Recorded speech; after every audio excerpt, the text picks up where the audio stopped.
Hi guys, good morning. Welcome back to our channel. నేను మీ ధరణి. అందరూ ఎలా ఉన్నారు? బాగున్నారా? నేనైతే బాగానే ఉన్నానండి. సో టైం అయితే కరెక్ట్గా 7:15 అవుతుందన్నమాట. రైస్ పెట్టేసాను, అయిపోయింది. కూర వచ్చేసరికి ఆగాకరకాయ సో కర్రీ అయితే వండుతున్నాను అనమాట. ఇంకా మా ఆయనకే చాయ్ ఇచ్చేసాను, తాగేసాను. అలానే టిఫిన్ వచ్చేసరికి ఊతప్పం వేసేసి బాక్స్ పెట్టేస్తాను అనమాట. Curd rice with curry, uttapam. So అది కలిపి బాక్స్. సో ఇంకా వీడియో అనేది కంటిన్యూ చేస్తూ ఉంటాను. ఇప్పటి నుంచి నైట్ వరకు నేను ఎలా స్పెండ్ చేస్తానని చెప్పేసి చూస్తూ ఉండండి. పిల్లలైతే ఇంకా ఇద్దరు లేగలేదండి. సో ఇంకా అంతలోపు మార్నింగ్ లేవగానే పేపర్ చూడాలంటే భయం వేస్తుంది అనమాట. మా ఆయన యాక్చువల్గా పేపర్ చదివేసి ఈరోజు ఒకటి వినిపించారు. చెప్పిన వెంటనే చాలా అంటే చాలా బాధ అనిపించింది. ఎక్కడో మహారాష్ట్రలో అట మళ్ళీ ఇంకో చిన్న పాపపై లైంగిక దాడి అని చెప్పేసి వినిపిస్తాను. నేను ఇక్కడ రోజుకొకటి ఎక్కువ అయిపోతూనే ఉన్నాయి, అస్సలు తగ్గట్లేదు. పనికిమాలిన వాళ్ళకి ఏం చేయాలో అర్థం కావట్లేదు. యాక్చువల్గా చిన్న పిల్లల్లో కూడా వాళ్ళకి ఆ సెక్సీనెస్ అలానే ఆ కామ్ ఎలా కనిపిస్తుందో ఏంటో. చిన్న పిల్లల నవ్వులు చూస్తే ఎవరైనా మురిసిపోవాలనిపిస్తుంది.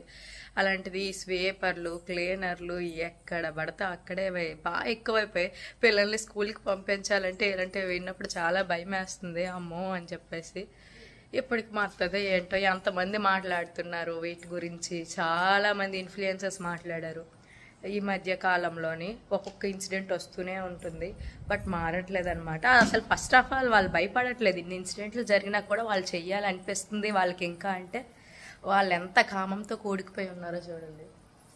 చాలా అంటే చాలా దారుణం అనిపించింది. నర్సరీ పాప అంటండి. మరి నర్సరీ పాప మీద లైంగిక దాడి అంటే ఏంటి చెప్పండి. అసలు అది విన్న నుంచి ఇంకా బుర్ర పంచలేదనమాట.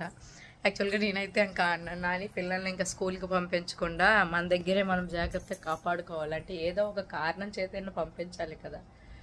మనం మారడం కాదు, మన పిల్లల్ని మనం భయపడి లోపల దాచుకోవడం కాదు. ఈ సొసైటీ అలా తయారైంది అనేసి అన్నారనమాట. అది నిజమే కదా.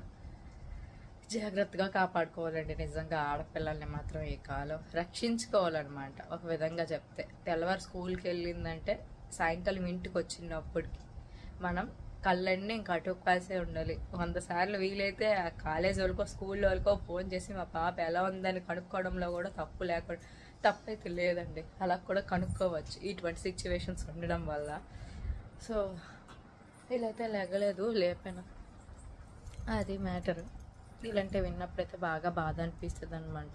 వాళ్ళ యొక్క తల్లిదండ్రులు బాధ, ఆ చిన్న పాప యొక్క బాధ ఎలా ఉంటుంది చెప్పండి. తనకి యాక్చువల్గా ప్రైవేట్ పార్ట్స్ దగ్గర పెయిన్ అనిపిస్తే హాస్పిటల్కి తీసుకువెళ్తే వాళ్ళు హాస్పిటల్లో చెప్పారంట ఇలా అండి అని చెప్పేసి. ఇంకా తెలుసుకుంటే ఆ స్వేపర్ అని చెప్పేసి తెలిసిందంట. స్కూల్లో పనిచేసిన స్వేపర్ అని చెప్పేసి. నిజంగా ఇలాగ చేసిన వాళ్ళందరికీ వాళ్ళకి అమ్మ కానీ అక్క కానీ చెల్లెలు కానీ ఎవరు లేరేమో. ఇంట్లో కూడా నేర్పించలేదేమో ఏమున్నో ఒక అక్కతో ఎలాగుండాలి, చెల్లెలతో ఎలాగుండాలి అని చెప్పేసి. అందుకే వాళ్ళు అలా తయారవుతున్నారు. వాళ్ళకి అంత కోరికలు ఉంటే వాళ్ళ ఇంట్లో వాళ్ళ మీద చేసుకున్నా బాగున్ను. ఇలాగా బయటకు వచ్చి చిన్నపిల్లల్ని, స్టూడెంట్స్ని, ముసలి వాళ్ళని చెప్తున్నా. అసలు వింటుంటే గట్టిగా పట్టుకొని అన్ని చాచి పెట్టి కొట్టేసి అసలు చంపేయాలనిపించేంత కోపం వస్తుందన్నమాట ఇటువంటివి వింటున్నప్పుడు మాత్రం. న్యూస్ పేపర్ చూడాలంటే భయం వేస్తుంది. రోజుకు ఏది జరుగుతుందో ఏది అవుతుందో అని చెప్పేసి. ఏమైతే 8:15 అయ్యిందండి. నేనైతే ఈరోజు బాక్స్ 8కి లోపే కట్టేశాను అనమాట. టిఫిన్ అలానే బాక్స్. వీళ్ళైతే స్నానం చేయడానికి ఎంతసేపు చేస్తాను. ఈరోజు నేను చేయొద్దట, డాడీ చేయించాలంటే గీతకి చేయించుకోండి. ఆల్రెడీ అక్కడ రెడీ చేసి అక్కడ పెట్టాను. రెడీ అయిపోయింది అనమాట. వీళ్ళ ముందు ఎలాగెత్తుకోవాలి మేడంకి. ఇచ్చుడు హాయ్. ఆడుకో మరి. ఏమి ఇంతవరకు బాగానే ఉన్నావు కదా. ఏమేటి కావాలి ఇప్పుడు? ఏటి కావాలి? ఎండ ఎక్కువగా ఉందాడు. స్పెట్స్, సన్ గ్లాసెస్ వేసుకుంటాను. బాయ్. ఇటు అస్ అస్ బుద్ధికి వెళ్ళిపోతుంది అనమాట. ఈరోజు ఏమి ఆడట్లేదు. బాయ్ గీతు. ఫైనల్గా మా గీతు పాప స్కూల్కి వెళ్ళిపోయింది. 8:30 కల్లా వెళ్ళిపోయింది ఈరోజు కదా నాన్న. ఇక్కడను మా ఇద్దరు స్నానం చేసి పూజ చేసేసుకొని తర్వాత టిఫిన్ చేయడానికి అది మా ఆయన ఊతప్పం వేసి ఇచ్చేస్తాను. టమాటా చట్నీ ఉంది పెట్టేస్తాను. నాకు వచ్చేసరికి నైట్ అన్నం ఉందనమాట, చద్దన్నం వేసేసుకున్నాను ఆల్రెడీ, తినేయడమే. ఎలాగో కర్రీ కూడా వండుతాను కాబట్టి కర్రీ స్నానం అయిపోయింది అనమాట. చూడండి ఎలా చూస్తుందో. స్నానం కూడా అయిపోయింది.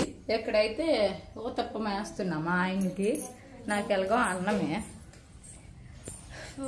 ఇక్కడ వచ్చేసరికి ఇంకా బట్టలు కూడా మంచం మీద చాలా ఉండేవి అనమాట, అవన్నీ తీసేసాను. తీసేసి మడత పెట్టేసాం.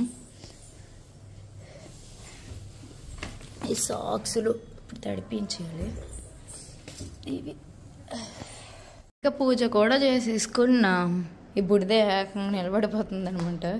దేవుడికి మొక్కేసరికి మాత్రం ఎక్కడ ఉంటాయో అని ఎక్కడికి బొంగురుకొని పాక్కుంటూ వచ్చేసి ఇక్కడ నిలబడిపోద్ది అది పట్టుకొని. చేస్తావా జేజుకి? చేస్తావా? జేజు మొక్కేసావు నాన్న?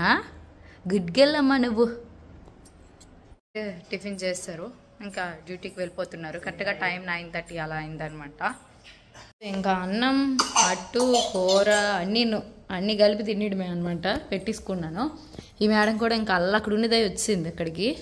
నీ కుర్చీలో పెట్టినా తినేసి మంచం మీద సేరపడదని అనమాట. పాపని కూడా పడుకోబెట్టాను. అంతలోపు అయితే ఇంకా మా ఆయన అయితే ఫోన్ చేశారు బ్యాంక్ నుంచి. ఇంకా 10 కూడా అవ్వలేదు, 9:10. ఇతను బ్యాంక్ వెళ్ళిపోయారు ఈరోజు డ్యూటీకి. ఫోన్ చేసి ధరణి స్కూల్ సెలవు అంటే ఒకసారి మేడంకి ఫోన్ చేయని చెప్తే, మేడంకి ఫోన్ చేస్తే అవునండి బంద్ అండి, ఎవరో వచ్చి ఇప్పుడు చాలాసేపు రచ్చ చేసి క్లోజ్ చేసేయమన్నారు స్కూలు అని చెప్పేసి అన్నారనమాట. సో ఇప్పుడైతే మళ్ళీ పాపని తీసుకురావడానికి మా ఆయన వెళ్తున్నారు. ఎంత కష్టపడి బాక్సులు కట్టి అన్నీ రెడీ చేసి ఈ స్కూల్కి చక్కగా పంపించిన తర్వాత స్కూల్ హాలిడే అంటే ఎలా ఉంటుంది చెప్పండి. బట్ తప్పదు కదా. సో ఇంటికి అయితే కానీ పాప వచ్చేస్తుంది. అంతలోపు అయితే కొన్ని బట్టలు ఉన్నాయి, సగం మడత పెట్టి సర్దేస్తాను. ఇదిగోండి ఇంక ఇవన్నీ ఉన్నాయన్నమాట. ఇవి అంతలోపు మడత పెట్టేస్తాను. నీకు స్కూల్ హాలిడే? అప్పుడే స్కూల్కి వెళ్ళి వచ్చావు, హాలిడే ఇచ్చారు. రేపు ఉందా? తాళం వేస్తారా? అయ్యయ్యో. టిఫిన్ చేసావా? ఇంక తినలేదా? చూస్తాను ఆగురా. డ్రెస్ గట్ట చేంజ్ చేసుకొని చూడండి. ఇంటికి వస్తే ఇదే బాధ అనమాట. స్కూల్లో ఉంటే తిన్నకుంటారు, ఇంటికి వస్తే మాత్రం చాక్లెట్లు అని చెప్పేసి తింటే చూడు పళ్ళు ఏకంగా పుచ్చిపోయి మళ్ళీ విందు ఏడుస్తుంది. ఇంకెందుకని చిన్నదే ఇచ్చాను, అయిన తర్వాత తింటుంది. సో ఇక్కడ వచ్చేసరికి హోంవర్క్స్ ఇచ్చేసారు ఈరోజు కూడా. ఇంకా ఫాస్ట్గా పాపకి చేపించేయాలి. అమ్మా ఇవి ఎన్ని ఉన్నాయి? ఈ కైట్ ఎన్ని ఉన్నాయి? 2 ఉన్నాయా? 2 నెంబర్ మీద సర్కిల్ చేయాలి, ఓకేనా? 2 ఉన్నాయా? సారీలే, మధ్యాహ్నం నుంచి నాకైతే వీడియో తీయడం అవ్వలేదండి. ఇంకా గీతపక్క వచ్చిన తర్వాత ఇంట్లో రచ్చ ఎలా ఉంటుందో అలా ఉందనమాట. అలానే మా ఆయనకి కూడా ఈరోజు బంద్ అని చెప్పేసి సెలవు అంటే, బట్ అతను వచ్చేసరికి ఎవరైనా పని చెయ్యు కొంచెం పని ఉందనంటే ఇక ఇతను జాలిపడి చేసేస్తారనమాట. సెలవు ఉన్నా సెలవు లేకపోయినా అతనికి ఇలాంటివి ఏమి ఉండవు. ఎవరైనా బతిమలాడితే చాలు వర్క్ చేస్తారు. అలా బ్యాంక్లో అడిగితే ఏమొచ్చి వర్క్ చేశారంట కొంచెం సేపు. మధ్యాహ్నం 2:30 వరకు ఉండిపోయారు. కొంచెం సేపు ఏమి మార్నింగ్ నుంచి బంద్ అప్పటి నుంచి మధ్యాహ్నం 2:30 వరకు ఉండి వర్క్ చేసుకొని, ఈరోజు కస్టమర్స్ ఎవరు రారంట. మధ్యాహ్నం వచ్చారనమాట. వచ్చి ఈవినింగ్ వచ్చేసరికి ఇంకా నాకు షూటింగ్ ఉంటే ఒక 2 వీడియోస్ షూట్ కంప్లీట్ చేసేసి అతను వెళ్ళిపోయారు. నేను ఒక వీడియో వచ్చేసరికి ఎడిటింగ్ చేసి వాళ్ళకి అప్రూవల్కి పంపించుకున్నా. 2 పిల్లల్ని చూసుకొని ఇప్పుడు కొంచెం ఫ్రీ దొరికిందనమాట టైం. నాకు 8:15 అవుతుంది ఇప్పుడు. అతనైతే బయటనే తినేసి చిన్న పార్టీ ఉంది, సో అక్కడికి వెళ్ళారనమాట. తినేసి వచ్చేస్తాను, నువ్వే ఏదో ఒకటి తిని, లేదంటే నీకు ఏదైనా చెప్తే తెస్తాను అని అన్నారు. యాక్చువల్గా ఇంకా ఏమి వండుకోలేదు. చూడాలి, వీళ్ళిద్దరు అస్సలు ఉండట్లేదు అనమాట. వీలైతే ఏదైనా నా కోసం వండుకుంటాను, లేదంటే ఇంకా మజ్జిగ ఏదో కలిపేసుకొని తాగేసి ఉండిపోతున్నాను అనమాట. ఇంకా నాకు ఇంట్రెస్ట్ అయితే ఏం లేదు తినాలని. వీళ్ళిద్దరు గోల్గా చిరాకు వస్తుంది అనమాట. అది ఏడుస్తూనే ఉంటుంది. అలా ఎత్తుకొని తెప్పాలంట. ఎంతకని నాకు భుజాలు చేతులు అన్నీ లాగుతున్నాయి. ఈ షూటింగ్లు, ప్రమోషన్లు, వీడియోలు, ఎడిటింగ్లు, అప్లోడ్లు అస్సలు బాప్రే అనిపిస్తుంది అనమాట. బట్ ఎనీవే హ్యాపీగా ఉన్నాం. ఏదైనా మా కోసమే కదా నేను చేసుకుంటున్నాను, బయట వాళ్ళ కోసం కాదు కదా. ఎప్పుడైనా అలానే అనుకోవాలి. మనకి ఏదైనా వర్క్ బర్డెన్ ఎక్కువైనప్పుడు మనం ఇష్టమైన వాళ్ళని తలుచుకొని ఆ పని చేసుకుంటే ఈజీగా మనం ముందుకు వెళ్ళిపోగలం అనమాట. నెక్స్ట్ వన్ వచ్చేసరికి మొన్నటి వీడియోలో చాలా మంది అడిగారు. ఆ క్వశ్చన్కి ఈరోజు రిప్లై ఇద్దాం అనుకుంటున్నాను. అంటే క్వశ్చన్ అంటే నేను బంగారం తీసుకున్నాను కాసులు అది లక్ష్మీల బిల్లల హారం అని చెప్పేసి అది చాలా ఓల్డ్ మోడల్, అసలు మీరు ఎందుకు అది తీసుకున్నారు అని ఎందుకు అది ప్రిఫర్ చేస్తారు అని చెప్పారు.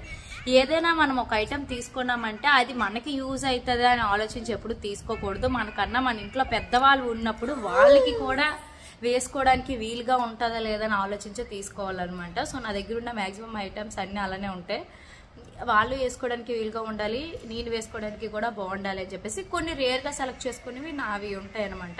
మీకు సెలక్షన్ రాదా అనుకొని అడిగారు. అది తీసుకోవడానికి కారణం వేరండి. యాక్చువల్గా మా అమ్మమ్మ గారు ఎప్పటి నుంచో అది కోరుతున్నారు. అలానే మా అత్తమ్మ గారు కూడా ఎప్పుడైనా అది తీసుకోవాలమ్మా, ఇంట్లో మనకు ఉండాలి, ఒకటి వేసేసుకోవాలి అన్న ఫీలింగ్లో ఉన్నారు. సో ఇంకా వచ్చింది 10,000 కట్టాము. కరెక్ట్గా మా బడ్జెట్లోనే వచ్చేస్తుంది. అది 20 grams ఉంది మాది. మేము స్కీమ్ కట్టింది 18 grams వచ్చింది. ఒక 2 grams కలిపితే చాలా అది వచ్చేస్తుంది, మన బడ్జెట్లో అయిపోతుందని చెప్పేసి ఇంకా చూసిన వెంటనే వీళ్ళన్ని మాటలు గుర్తొచ్చాయి అనమాట. మా ఆయన కూడా అన్నారు, సో అందరికీ యూజ్ అవుతుంది కదా వేసుకుంటే, నువ్వు కానీ అత్తమ్మ కానీ అమ్మమ్మ కానీ ముగ్గురు వేసుకోవచ్చు కదా అని చెప్పేసి ఇంకా ఇంట్లో యూజ్ అవుతుంది అని చెప్పేసి అలా తీసుకోవడానికి కారణం అండి. మెయిన్ పెద్దవాళ్ళు ఉన్నప్పుడు వాళ్ళ యొక్క ఇష్టాలను తెలుసుకొని మనం వాళ్ళకి హ్యాపీగా ఇచ్చామనుకోండి, వాళ్ళు చాలా హ్యాపీగా ఫీల్ అవుతారు. పోన్లే నా పిల్లలు నా గురించి ఆలోచించి ఇది తీసుకున్నారా అన్న ఫీలింగ్ ఉంటుంది చూడండి, అది చాలా బాగుంటుంది అనమాట. సో ఎప్పుడు మేము అలాగే ఆలోచించి తీసుకుంటూ ఉంటాము. సో అందుకే నేను అది తీసుకోవాల్సిన అవసరం అయితే వచ్చిందండి. ఇప్పుడు మీరు కామెంట్స్ ఏం పెడతారో నేను చూస్తాను. ఆ లక్ష్మీదేవుల హారం తాలూకుది కొంచెం లాంగ్ ఇది. అది మా అమ్మమ్మకి మా అత్తమ్మ గారికి నాకు రేర్గా నేను ఎప్పుడూ వేసుకుంటాను, యూజ్ అవుతుందని, ముగ్గురికి యూజ్ అవుతుందని తీసుకోవడానికి కారణం అనమాట. సో అది అండి. అలానే గీతం ఇయర్ రింగ్స్ మీకు ఆ రోజే చూపించాను. అవి అయితే చాలా బాగున్నాయండి. 1/2 గ్రాము, అలానే ఇంకొకటి 1.5 గ్రాములో వచ్చేసాయి. అరకూడదు నాన్న, నువ్వు గుడ్ గర్ల్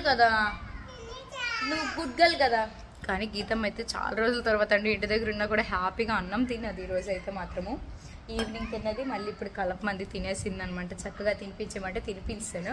గడ్డిల్ గీత్కా నచ్చిందా నీ కర్రీ? ఆగరికి కూర నచ్చిందా?